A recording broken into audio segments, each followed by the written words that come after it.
Janet Trevino, and it's been recently brought to my attention that people have been asking me, is it okay that I touch you? Or I understand from your videos that I can't caress you, like we can't caress. Now, I don't know how that came about, but I get a lot of these very specific questions that I've been just assuming or the answer was obvious, but they're not. And what I've been able to come up with is, it comes down to this deep fear of the question I posed in the title of this video. What if my sexual side shows up? You know, I've heard I'm hypersexual.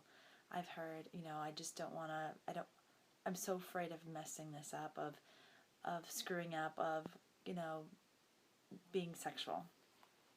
And guess what? So the question, what happens if my sexual side shows up? Here's my answer. Yay! Surprise! Surprise! All right. Like, did you, maybe you needed to know that you're human. Guess what? I have a secret. Shh. I'm also sexual. We're all sexual. We're sexual beings. And what I mean by that is we were created with these reproductive organs that function at different times for different reasons. Not all of us are, inclined to have sex with each other, but we have a lot of healthy sexuality, and that's perfectly great. And we are not wild animals, which, if you put some of those things together, means, yeah, you may start having feelings, and your body may respond in certain ways, and your sexual side may actually show up, and guess what? It's okay. Yeah. Now, going back to the original question, I get asked, is it okay if I caress you? Can I hold you? Now, if I find that in you holding me or, caressing when I think of caress, I'm thinking like, which is lovely, or playing with my hair. I'll play with my hair all day long. That's great. If this causes you to have a sexual response, I may say, you know what? Why don't we try something different? If you holding me creates a sexual response, or the position that I'm in, or my leg is in your crotch area, or my arm is around your breast and your nipples are sensitive, whatever it may be, then guess what? We don't do that. But that's not everybody, and I can't possibly know the things that are going to make you have a sexual response, and you cannot possibly know what's going to make me have a sexual response. And it could be that in that exact moment, that time and day, like, I may have a sexual response that I did not predict. I was like, whoa, that's different. And so I guess I get a lot of questions before a session out of this, I believe, a greater fear of, I don't want to mess up. If I can know the rules perfectly before I walk in, I can prevent an awkward situation.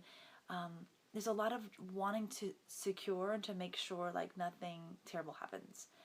And here's the interesting thing about at least sessions with me. I can't speak for practitioners elsewhere. I kind of expect things to get a little messy. I kind of expect things to get kind of like awkward. I expect us to figure it out together. This isn't about you figuring out the rules and coming perfect to a session with me. It's about you knowing yourself well enough to communicate what's going on in your body, like listening to your body, allowing me to speak what I see is happening, to speak what I'm experiencing, for us to have a relationship that's authentic in the moment, where we can truly build something together. That's unique. That's intimacy. That's what happens between you and I. And I can't, and I don't presume the last client, what happened with that client, is going to happen here with us, you and me. That's the difference. So I do my best to answer your questions, and at the same time, know that there's no way you can prevent me from telling you no in a session by knowing all the rules, because I don't know, in that moment, in that session, I may say no to something that usually is a yes. Again, it's about me being authentic, and as well vice versa.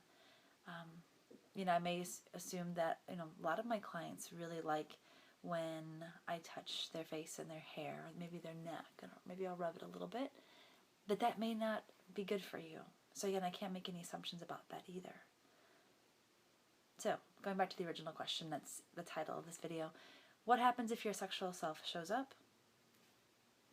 We talk about it. If we need to. We make adjustments.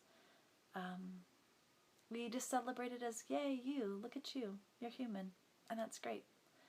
And we go back to being present with each other, listening to one another, figuring out what works, staying focused on just being, with nowhere to go, no performance required, little expectations or no expectations, and no pressure.